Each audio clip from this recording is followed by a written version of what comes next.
Well, good evening and welcome to Queer News Tonight. This is the world's first and only LGBTQ plus daily evening television news. We're broadcasting live and then we're available on demand. Available on all smart televisions, including Roku, Apple TV, Android TV, Amazon Fire TV, Twitch, YouTube, and Facebook. It's time to queer up the news. It's Wednesday, October 4th, 2023, and we are live and literally out of the closet and into the headlines. So many of your important stories we're going to tell this evening on Queer News Tonight.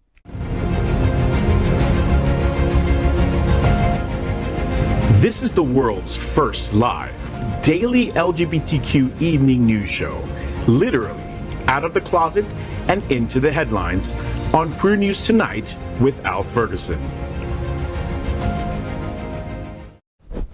I'm your anchor at Queer News Tonight, Al Ferguson, and this evening we bring you the news of and a perspective representing the LGBTQ plus community from South Florida, America, and across our planet. This is the world's first and only unedited live LGBTQ plus evening news show. Whatever happens unique in LGBTQ plus news, you will see it and hear it. Hotspots Magazine Happening Out Television Network is a nonprofit 501c3 media company in the same model of PBS and NPR, but designed for the LGBTQ plus community. Our mission is to support the 10 pillars of our LGBTQ plus community. We want to inform and educate the key issues of our Black community, Latino, lesbians and queer women, trans, student youth, seniors, HIV/AIDS healthcare, business, social justice, and faith. Help us support our community.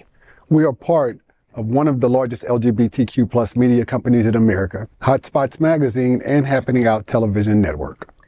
Our magazine is celebrating 38 years of the LGBTQ plus experience, and our television news, talk, and entertainment shows support our mission to educate the LGBTQ plus and broader community. Well, let's welcome anchor Fay What. She is a radio and television personality and is the host of the Fay What Show, the first LGBTQ plus morning program, Mondays at 9 a.m. and then on demand on all streaming and social media platforms. She's also a hostess and MC for many South Florida events. Welcome, Fay. Welcome, all of you. I'm so happy to be with you kids today, and I'm so excited that we all get to wear pink today for Breast Cancer Awareness Month. I love you kids. That's so sweet of you. And let's welcome next TriniDaddy. He is currently a violinist and pianist with the Miami City Ballet and is the program director for the Seminole Theater Players in Homestead. Welcome, TriniDaddy. Hello, everybody. It's a pleasure to be here and to report news with all of you today. Great. And let's welcome anchor Klifton Fehr. Klifton has been an active mental health professional within the South Florida area for over 15 years. He has been working throughout the country with corporate business leaders and businesses for the past 3 years throughout the pandemic to address mental health challenges within the workspace. Good evening, Klifton.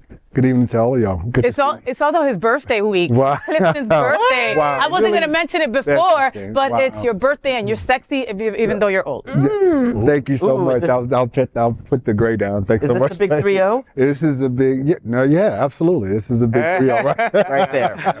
Happy birthday. I feel like I'm watching the two guys from the Kermit show, the Up and About right now. All right, let's welcome John Hayden, a journalist for 28 years. He is now senior reporter for Out South Florida. You can follow him on Instagram at John Hayden Journalist for breaking news and live reports for community events. Welcome, John. Thank you, Al. Lots going on. Looking forward to tonight. Well, we are the reporters for Queer News Tonight, and this evening we begin with the queer headlines. The LGBTQ plus community in South Florida and across America is diverse. Our community across the world is vast, and here are the bullet points of the queer news for today, Wednesday, October 4. Let's begin by queering up the road to Stonewall. LGBTQ plus History Month is honored as the Black Cat becomes California's first LGBTQ plus historic landmark. A historic day for the Black Cat in Silver Lake, as it is named California's first ever LGBTQ plus historical landmark.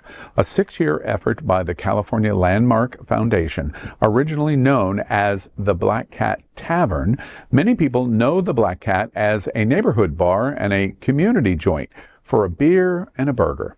Its history runs deep in Silver Lake, and it's hanging on the walls. It was a frightening time to be a member of the LGBTQ plus community 55 years ago, and a historical marker at the Black Cat in Silver Lake reminds us of when and where citizens dedicated to taking a stand. On New Year's Eve 1967, undercover Los Angeles Police Department officers raided the bar, and 14 men were beaten, arrested, and charged with the lewd comment of a same-sex kiss. Activists like 87-year-old Alexei Romanov helped organize the first documented LGBTQ plus rights movement in the country in front of the Black Cat. That demonstration predated the Stonewall riots by a full 2 years. The Black Cat was designated a Los Angeles Historic Cultural Monument in 2008. The ceremony for the new plaque on Sunset Boulevard brought together community members, residents, city and state representatives like City Council member Hugo Soto Martinez and State Assembly member Wendy Carrillo. This recognition came on the first day of LGBTQ plus History Month. You know, I love that we're telling this story at Queer News Tonight, launching this week of October being LGBT History Month. We've been talking in the first number of days. Does the LGBTQ community focus on our history as much as we should? We have this month dedicated to it. And in general conversation, the answer was no. No.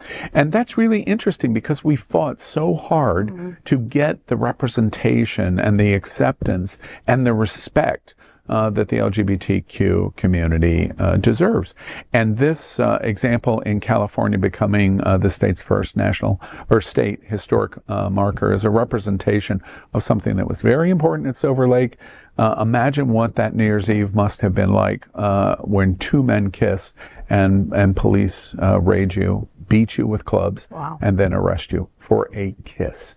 The world has changed. California has certainly changed. And this representation is the epitome of the history of our LGBTQ community. You know, in New York, we have Stonewall, right? We have the Stonewall Inn and all its history, right? And even that, it took years and years for it to be really told, right? And there's still like some truths and some myths that are behind that. And that's because the right people haven't told the right stories, right? We need to remember this history. This history is so important. The more that people die, the more that we lose our LGBTQ history if it's not told, if it's not spoken about, if it's not educated on, you know? I've been to this bar and they've had so many ups and downs out. Like in 2005 or 2006, they almost closed down. Even with having that kind of history beneath it, it didn't matter. And there are many other establishments like that many things have happened in LGBTQ plus history that we've already lost, you know? So I'm glad that they were able to get this done. I love that the two assembly people are Latinos, right? And that they wanted to make sure that this was an important part of history that is never forgotten. And we need more of this. There are so many other places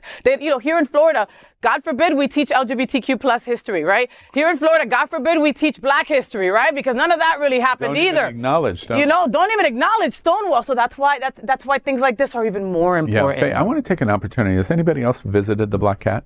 No. Let's wait. You become expert at the table. For all of our listeners that don't know, I picture this as a little dive bar, beer and burgers. Do you remember what the Black Cat was like? Completely. Help us describe what it was like. I mean, I went there in the early 2000s, and it's very much like everybody at the table knows what Alibi used to be like before it got renovated, right? Even down to the smell. It's just like that. It's like, you know, and I'm sorry, you know, I'm an alcoholic in recovery. I love a dive bar smell. I don't have to drink it. Right? But I love the smell. And there's just something about the Black Cat that it's just like you go in there and you're like, other LGBTQ people have been here. We're home. I'm safe. Yeah, it's the smell of poppers and balls. It's just really yummy. It's delicious. And you can have that with a burger because they have a really good burger there as well. Poppers, balls, and burgers? All right. That's a new club. Congratulations, California. It sounds like you made the right decision and it's our kind of place. Yeah. Thank you. You know, we don't, you talk about knowing our history. I mean, I think enough young people understand Stonewall at this point. Yeah. Because it's the name of every party in the month of June everywhere in America. Including our parade, by the way. Including our parade. But I mean, I was on a conference call a couple weeks ago, and they were like, okay, now who's Billy Porter and why is he important? Like, we don't even know our current events. But what strikes me about this story is that an activist, 87 years old, helped organize the LGBTQ plus rights movement with the black cat. And I'm like, you stood up. Probably when you're 87, you can probably even barely stand. But they stood up, and hopefully the generations have followed. I'm sure that person is not around anymore to see what happened, but your commitment paid off, and so thank you. I want to take one other opportunity. I thank you for giving us a firsthand account. Let me also take advantage of the story that you just told. Tell us what it was like to be there New Year's Eve in 1967. Well, me and Alexi were making out in the back room, and all of a sudden... Congratulations, California and the Black Cat. Next, let's queer up the USA View. U.S. Labor Department to honor 3 individuals who fought for LGBTQ plus employment rights. The United States Department of Labor has announced a date that it will honor 3 LGBTQ plus people who fought for equal rights in the workplace and won a landmark U.S. Supreme Court ruling 3 years ago. Gerald Bostock, Amy Stevens, and Donald Zarda were the plaintiffs in the Supreme Court case Bostock versus Clayton County, where the justices in 2020 ruled 6-3 that LGBTQ plus people are protected under Title VII of the Civil Rights Act of 1964, which prohibits discrimination on account of sex. Stevens and Zarda will be honored posthumously. The Labor Department will be honoring the trio by adding them to the Labor Hall of Honor on Wednesday, October 18th at 1 p.m. at the department's Francis Perkins Building in Washington, D.C. Before the Bostock decision, anti-discrimination protections for LGBTQ plus workers consisted of a patchwork of laws and regulations that varied from state to state, and over half of the states offered no protections to LGBTQ plus workers. By winning the employment discrimination cases before the Supreme Court after years of litigation, these 3 plaintiffs extended workplace protections for millions of LGBTQ plus workers across the country. So I am tipping my proverbial hat off to them because I was one of these people too. I was fired for being gay. This is sometimes people forget what it was like before gay marriage was passed. And this wasn't that long ago. It was in the early 2000s. And I remember watching a bunch of Lifetime movies about gays from the past in the 80s, 70s, 80s, 90s, where you could be fired for being gay. And I remember thinking around that time, I'm so glad I'm in the 21st century where these things don't happen. And I remember it was probably the most offensive thing to date in my life to be called into a room at my workplace and sat down and asked if I was gay.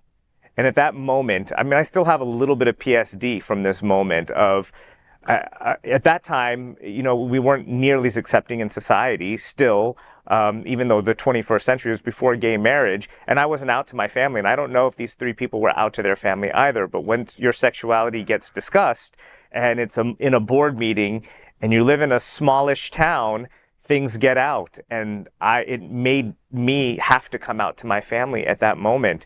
And a lot of litigation years later going on about that, but I finally kind of came out a bit victorious in that situation. But it was a very, very difficult struggle in my life. TriniDaddy, I want to interrupt you. I want to ask you, how old were you when you went through this? I was 36 maybe. And what were you doing job-wise? I'm not asking the business, but... Yeah, it was technically it was a religious institution, but my position did not have to be part of that religion. So anything I wanted to do outside of the religion was fine, but being gay was a step too far. Yeah. And so I didn't have that protection, and I was, I guess, considered a deviant.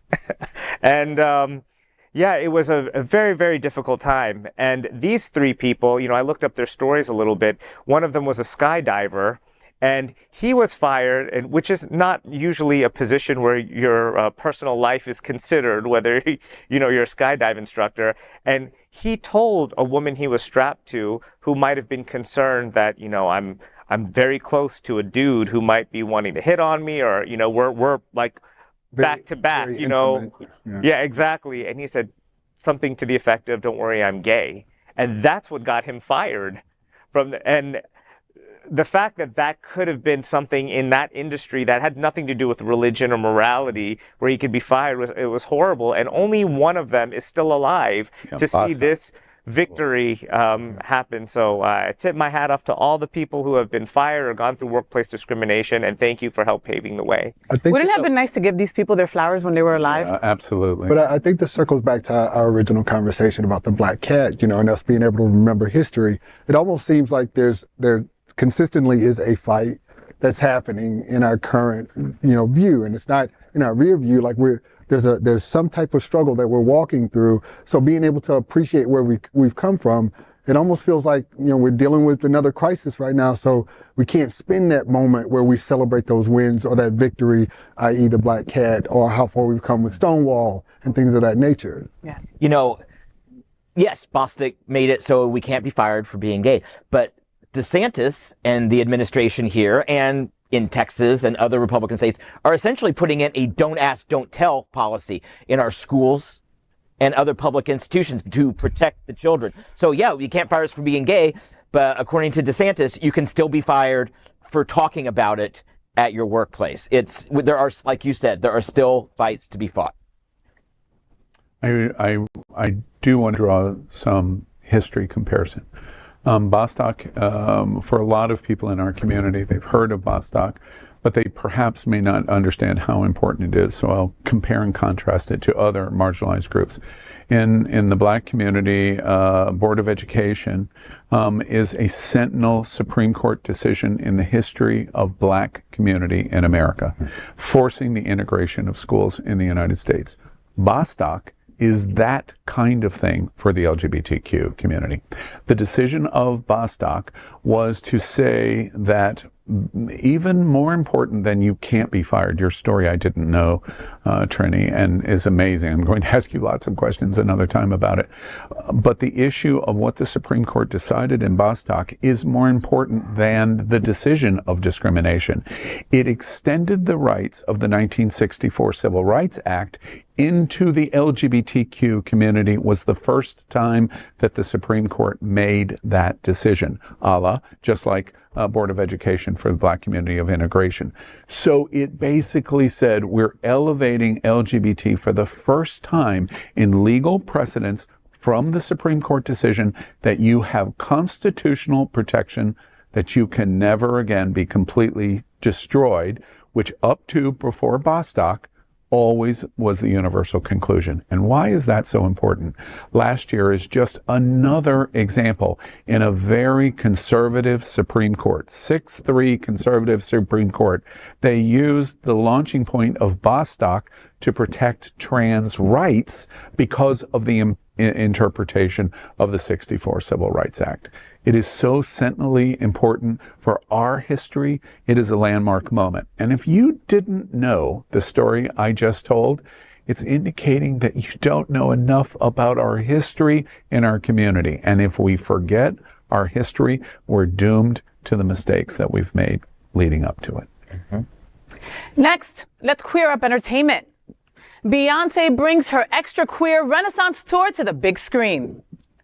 Movie theaters will become a beehive this December. AMC Entertainment, who is also bringing Taylor Swift's filmed Eras tour to cinemas, has partnered with Parkwood Entertainment to bring a documentary on Beyonce's Renaissance album and tour to theaters. The film will appear in theaters on Thursdays, Fridays, Saturdays, and Sundays for around 4 weeks starting December 1st. Tickets will start at $22 for standard showtimes, with premium large format screens like IMAX and Dolby Cinema available for a higher fee. The movie will be screened at a variety of theaters nationwide, including AMC, Regal, Cinemark, Cinepolis, Cineplex, and Harkins. Beyonce's appearance on the film calendar is a much-needed boon for the North American box office. The film industry is still in recovery mode after the pandemic and has seen fewer releases in recent years, leading to fewer ticket sales. Sean Robbins, chief analyst at boxoffice.com, has welcomed this news, as early December is usually a dull season for the theaters, with very few high-profile new releases occurring during this period due to Thanksgiving and Christmas. So far, the big releases during the month of December are dominated by 3 Warner Brothers titles, namely Wonka, Aquaman, Lost Kingdom, and a 4th, The Color Purple. These offerings give Beyonce's movie plenty of room to run at the box office. I, for one, am super excited about that, okay? Like, we talked about Tay-Tay and her bringing the Eras tour, right? I got my tickets, and a bunch of the times are sold out already, all right? The reality is that I tried to get a ticket for Beyonce when she was here in Miami, and it was $775 for one ticket, and it was a listening ticket. You know what that means, world? That means you don't get to see the beautiful Bay. You don't get to see Miss Beyonce. You hear her. I can do that at home, okay? So I love this idea. Taylor Swift, same thing. It was about $24, and you can also pay a little more to see it on IMAX, which is how I'm gonna see it, and it's so worth it. Think about it. Less than $30, $776 to listen to Beyonce. Yeah. I love the idea. You know, Tay-Tay's crying a little right now that she didn't get your $700. Yeah, She probably right. got someone's $1,000 Yeah. Exactly. instead. Okay, Sean Robbins, I mean, I don't know him, but boxoffice.com. Thanksgiving and December are not dead months at the box office. Those are the holiday movies. So I don't know what this person is talking about. Good luck getting a seat into any movie because, like, people are coming back. I think that Barbenheimer weekend proved that. Is that the same dress you wore to Barbenheimer? No. Okay. It was much more frilly. Okay. But it's going to be great. So get out and see your movies. But as far as Beyonce, oh my God, I just love her. When I found out this was going to be a concert movie, I peed myself a little bit. Maybe it's because I'm getting old and have a weaker bladder, but I'm going to blame it on Beyonce. I mean, my mind went to pettiness. Petty? Yeah, because I just felt like, and this is probably not what happened at all, but that somebody from Beyonce's team or the Queen Bee herself was like, oh, hell no. Hell to the no. She is not going to be taking these box office sales. I'm going to be the queen of concert revenue. So she's got her Eras tour. My friend also, I think half of Miami that I know went to the Beyonce concert when it was down here because I saw it all in the Instagram stories. Yeah. And I'm like, and I asked everybody how much they paid their tickets for. So I see my friend recording, not anywhere close to her, and $750. And I was like, are you kidding me? So when we did the segment about the Eras tour coming about on IHO, I was like, how about you take that $50 million in bonuses and make a ticket affordable for somebody who's poor to be able to go to your show? So I'm glad it is in the AMC theaters. I'm glad that we're having like a resurgence. Clifton, please tell me you're not as bitter as everyone else. Listen, I'm just impressed by the way that they can actually bring in revenue. Will I be going to see it? No. Yeah. Probably not. I'll go. I'm going to drag you to go see Beyonce. Yeah, You're going to go watch see Yeah, we're going to do a night. Listen, we're going to do a night. I'm going to go to Renaissance. Those days are over. Remember when we were kids and people would wait online, right? And like buy their tickets and they would put all their allowances together to buy a ticket. Those days are over unless you're a kid that's making $777 a week on your allowance. Those days are over, Al. The days that a kid can put their money together and go see a concert, that's over, okay? This might be the new way of seeing our favorite stars. Yeah. I wanted to see Bruno Mars, $800 at Hard Rock. Are you kidding me? And that show was so good. Shut up. Okay. I just want to circle back to your comment about pettiness, because remember, no, I'm here for you. I'm with you. I'm not criticizing. But remember at the VMAs back in the day, when Taylor won an award and Kanye rushed on stage, who did he say should have won? Beyonce. So this is a long-running thing. So the petty trail goes well back a good 15 years. Can anybody who is not kind of a rich kid be able to go to these concerts? No, but that's what did I just, were you just here? I just said that. I know you just said, I was, you know what? He just told me. But didn't I just say that? Next person. He just told me I need to come up with my $22. I'm going to be. Two quick observations. First off, yesterday I interviewed Todrick Hall, and the number one thing, a few of my friends that knew Todrick asked me a question. He's done a song for Taylor Swift, and it's in the concert series, and we show the picture with him and Taylor because he's traveling around with her, and it's like, my gosh, wouldn't you like to be Todrick Hall? He'll be here in I don't want to be Florida. Todrick. No. Okay. I like being me, but he can be him, and we're good. All right.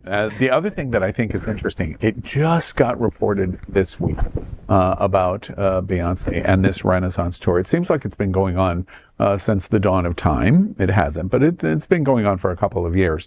they've announced in terms of ticketing, merchandising, the direct economic impact of the Renaissance Tour. Take a guess how much the tour has made with all of the ancillary monies that has been generated. Take a guess. I read it. A billion. Already. I read it somewhere don't too, but I reveal can't it. remember. $4.5 billion. $billion? It's $1 billion for Beyonce. So first off, she's not so worried about Taylor Swift.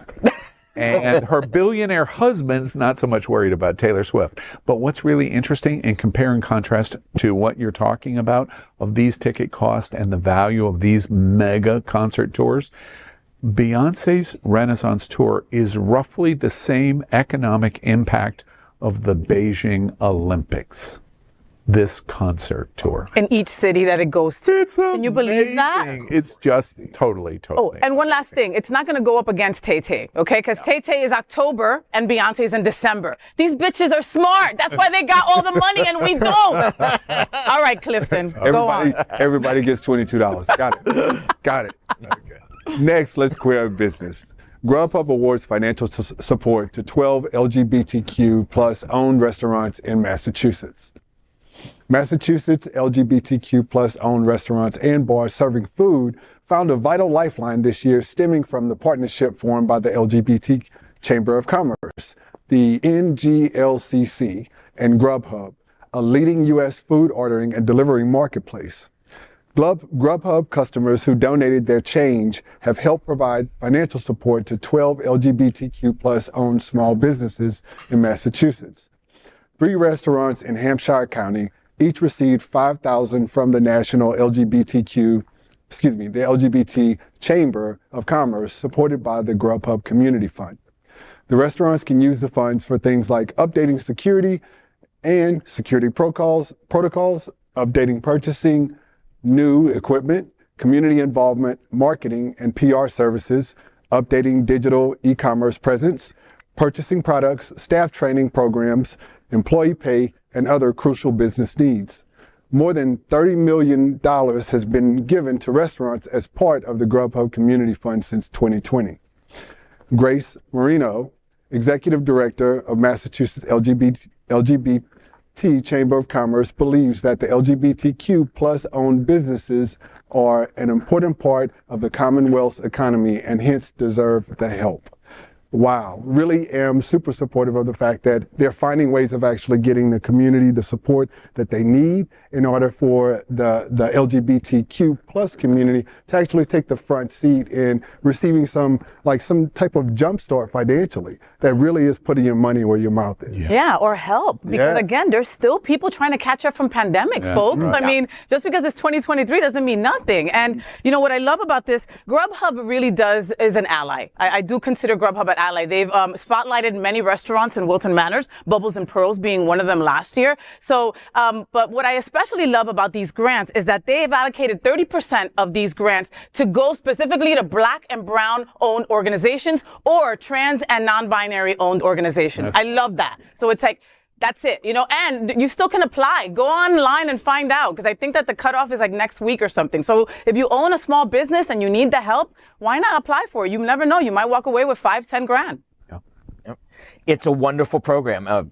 It's a wonderful delivery service. And I find that their delivery people are just sexier than Uber and than the Uber Eats drivers. Because of their commitment. Because of their commitment, yeah. That's neither here nor there. But we have to watch out for our own. Yeah. Which is great that they're looking out for the LGBTQ community and that we're supporting, at least in Massachusetts, we're supporting those restaurants. Yeah. And circling back to LGBTQ history, you were mentioning that the Black Cat had some financial troubles or maybe keeping open. If we didn't support these businesses, we wouldn't be reporting on the story right now about the Black Cat. So and they go away and they disappear. Yeah. That will get erased. One last thought that I think is really wonderful, and I know we all imply it in our observations about what we see Massachusetts LGBT Chamber do and what Grubhub is doing, but it's a focus on small business, and it's really important to say those words.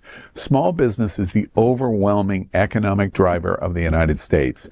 Exxon and Ford are incredibly important, but they are not the business drivers of the United States. It's small businesses, under 100 employees, and that's the commitment here, to support LGBT-owned small businesses. And, by the way, we congratulate what went on in Boston and Massachusetts, but Grubhub did the exact same thing in South Florida just last week. And the event of Grubhub's commitment with the Fort Lauderdale Gay and Lesbian Chamber of Commerce, they gave out 5 or 6 $5,000 grants of success, and 2 of them, very notable, is Rosie's, exactly to Fay's point on Wilton Drive, and our own Bona, Glenn Weinzimmer, was one of the recipients of this award. And it helps go back in strengthening however, the 25 things that we told you that they were doing in their businesses, whatever it is that they need, the $5,000 can go and be spent on that to make our LGBT restaurants stronger for the future, so they're here forever. It's great. I like the fact that they actually did one last thing. They actually built in some measurables right here. We want you to try and focus on spending money in these respective areas, because that can then be replicated across, hopefully across the country. Absolutely. Not that we're asking for more money from Grubhub, but we want more money from Grubhub. Right. If you're listening, right? Thank you, Grubhub. It's a great program. Absolutely great. Thank you. All right, next, let's queer up out South Florida. Wilton Manors takes 2 big steps to reassure the LGBTQ+ community. The city, often called the gayest place on planet Earth, is living up to its reputation. First, city commissioners voted to declare Wilton Manors a sanctuary city. While largely symbolic, it is an official statement that, essentially, rebukes Governor DeSantis and his fascist enablers in Tallahassee. And it says we reject and are not complicit in their hateful anti-LGBTQ+ agenda. The second action is much more tangible. Wilton Police launched a safe space program. Businesses can display a rainbow shield decal, letting people know that victims of hate crimes can come in and safely wait for police to arrive. These actions are urgently needed. Hate crimes and threats against the community are at an all-time high. Just last week, Sunshine Cathedral was vandalized. This time, it was eggs. Next time, who knows? These threats are changing our behavior. Over the weekend, I saw an abandoned backpack on a bench by Alibi Plaza, the heart of Wilton Drive. Just a few years ago, it likely wouldn't have caught my eye. But we are in the age of see something, say something. I called non-emergency dispatch, and an officer came out, inspected it, and cleared the scene. We cannot be too careful. Wilton Manors is leading the way. You can read more about both initiatives in this week's Out South Florida. And Al, I found the backpack, I saw it, and I called police, and you happened to be following me about 10 minutes later. And you saw, and I was torn at first whether I should call it, but I was like, if I don't, and something happens, what do I do? And I've talked with Chief Blocker, not about this incident specifically, but he said, see something, say something. Officers are not going to get mad if you're calling in things that could possibly be a real threat. I think that goes full circle back to see something, say something. With your experience earlier on the show, when we were talking about what happened for you at work, you didn't stop there. You didn't just kind of like quietly go away, just like you didn't quietly walk away. And I think it was really good that you actually spoke up and said something, because now we actually can start setting a precedent, whether it's in the workplace or in the community, as it relates to being able to work to protect our own respective spaces. Yeah, and talking about protection, I mean, those stickers, they're so important. They're not just stickers. You know what I mean? Like, I want one. I want one too. I'm just gonna slap one in my head. I'm a safe space for everybody. I'm a safe space. No, but I have a question for you, Al? With the teachers that had their special after-school programs had to take down their safe space stickers. Okay, they weren't allowed anymore. This is okay to do. It absolutely is okay, because it's not in an educational setting. It would violate the First Amendment rights of not only the city, but also the individual businesses that are doing it. The police department saying that we're participating in it. It is basically unimaginable that the governor or the radical supermajority of the GOP would pass a law to say that you can't say this, because it would be a free speech violation. So they can't do that. Well, there is a lot. Also, one of my other hats is in the teaching world with kids. And that designation by Wilton Manors would make me feel much more comfortable in a school situation where there's that kind of gray area, like, is this DeSantis administration going to, or somebody, all it takes is one parent to report. But when you have a city that's saying we're standing in solidarity with you, that you know that you can take that story to the news organizations, the media outlets, and they will put that story up to support you. And that makes a huge difference as to, you know, what things you might say or not say inside your classroom. You know, it's an interesting point, and I think I just want to say, you know, I think John largely gets this story right. The fact that Wilton Manors declares itself a sanctuary city is largely symbolic. But symbolism matters. Representation matters. What you say you represent matters. And that's what the city of Wilton Manors is doing. So while it is symbolism, it leads to all kinds of other things that will have tangible effect. I keep making the suggestion that we've watched over the last 2 years of Governor DeSantis this pendulum swing worse and worse and worse. But we're beginning to see a slowdown of the pendulum, and we're going to see the pendulum start to swing back to some centric center kind of position. And that's going to be true in schools. That's going to be true in attitudes toward LGBT. That's going to be towards drag performance, and these radical kinds of things that this pendulum that the governor is sweeping. He's going to lick his wounds and come back to Florida because he's getting his ass kicked nationally. Literally, he's getting his ass kicked. His presidential hopes are over, in my opinion. Donald Trump has kicked his ass. He is done in this election cycle. Now, he's not going to go away, but he's going to come back to Florida and lick his wounds and regroup. But in the meantime, this pendulum is going to swing back. And when the city of Wilton Manors makes this step, they are verbalizing to the press and to NBC and ABC and all of these other people, we're not going to take it anymore. And that's what this symbolism does. One last thing that I think is great about John's second part of his story is we must rely on our allies. We must. The LGBTQ community must reach out to our allies. Now, that may be city governments. It happens that our city government in Wilton Manors is very significantly LGBT. But our police chief is not. Most of our police officers in Wilton Manors and in Fort Lauderdale, etc., are not. We need them to advocate, safe space. And I love this story from the standpoint that the police department, the police chief, the police officers are saying, we're helping with these stickers, and if you have issues or fear, this is where you go, because we'll go there and help in whatever is being resolved. That helps pull the pendulum back. Especially with the relationship that we've had with the police. That to me is huge that they're a part of this. It's huge in terms of this pendulum swinging back. We thank our police department in Wilton Manors, and especially our police chief, and really the entire city of Wilton Manors. They don't have to do this. Symbolism matters. Yeah, it does. As a person of color, I feel even safer going out in Wilton Manors, right? Not just because of the fact that I identify with the LGBT community, but I'm a black man. Black men in police. Wait, you're black? Right. Get out. I just want to point out something that I just saw in Fay. I think it was yesterday or the day before. Fay had done Miss Florida or the J-Foy event or whatever, and Fay did a TikTok or some video where you're walking down the street and the person's in the window at Mythos. And I watched that, and it was cute. Thank you. And it was interesting. 60 seconds, it's like, oh, God, this is how you go down the rabbit hole of watching these kind of videos. But what was so fascinating to me of that is Fay starts at one block on Wilton Drive and starts to walk. And you see the businesses. And I'm looking at this and going, this woman is walking down a metropolitan street in South Florida, and you have no fear at all. Wait, what might happen? It is complete. I'm just loving this. And then she makes the joke of showing the picture through the window of Mythos Gastro Bar. Watch the video so you find out what Fay showed you.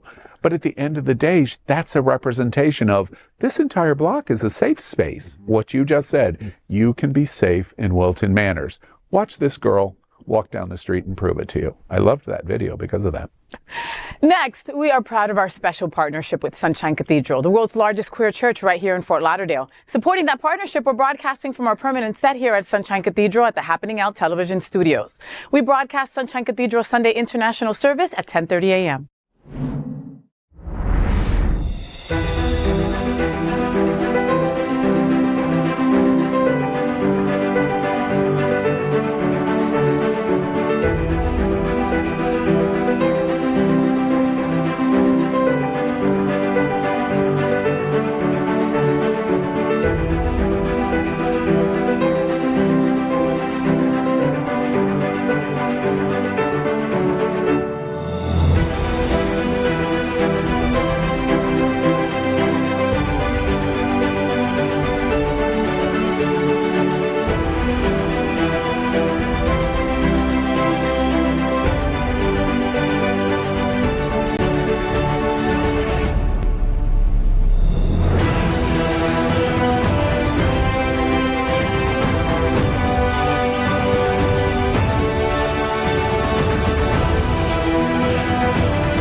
Well, before we end tonight's show, we want to talk about, wow, what a coincidence that all of us are in these colors. Right? Were you guys in my closet? No, you were in mine. Get out of my closet. It's, of course, Breast Cancer Awareness Month, October, and we celebrate the awareness that all of us should be aware of. It's not just a women's disease. It can be in any person's situation. Millions affected every year. And Fay What?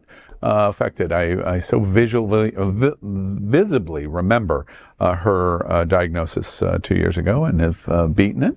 And this Saturday, the Hotspots Happening Out Art Gallery is going to have a special exhibit to launch the entire month, but the special opening is this Saturday, October 7th at 6 p.m.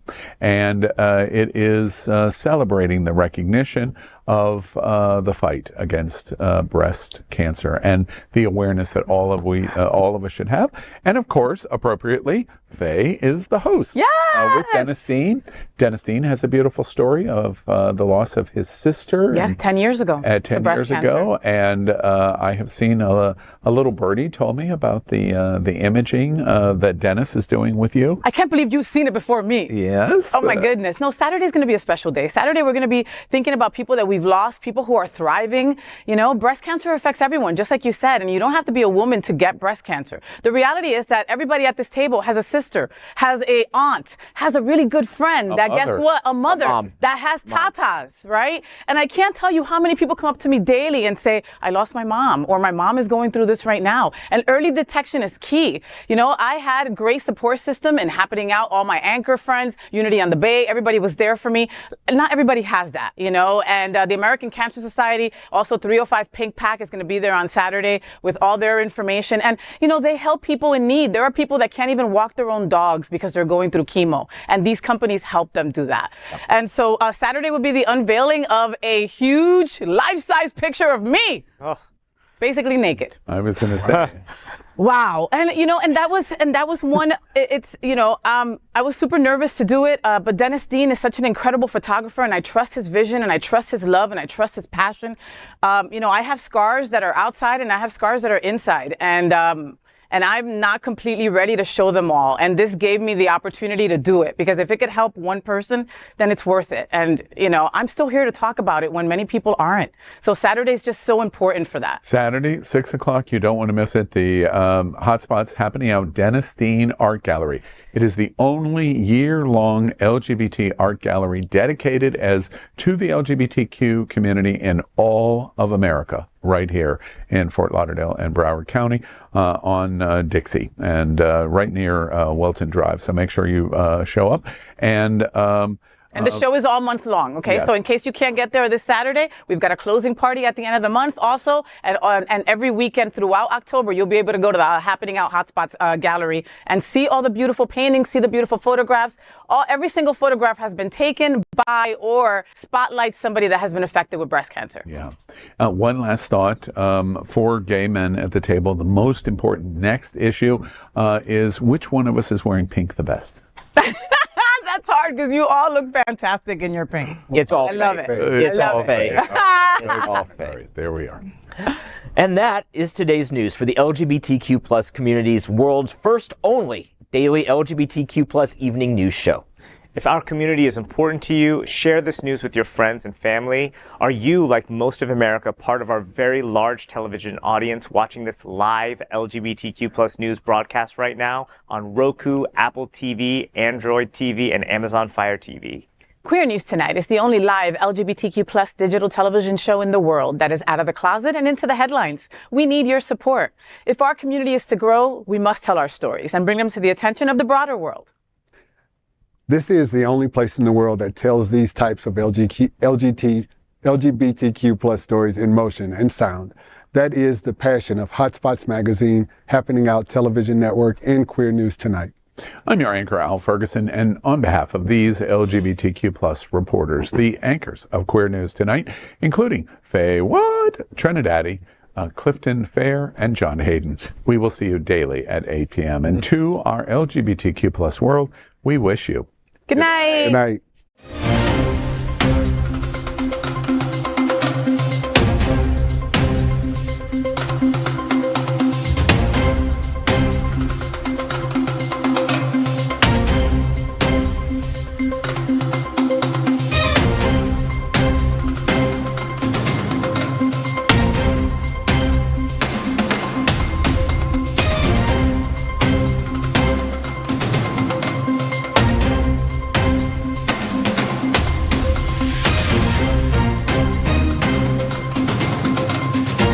We are Queer News Tonight, the world's first and only live daily LGBTQ plus evening news show, brought to you from Happening Out Television Network.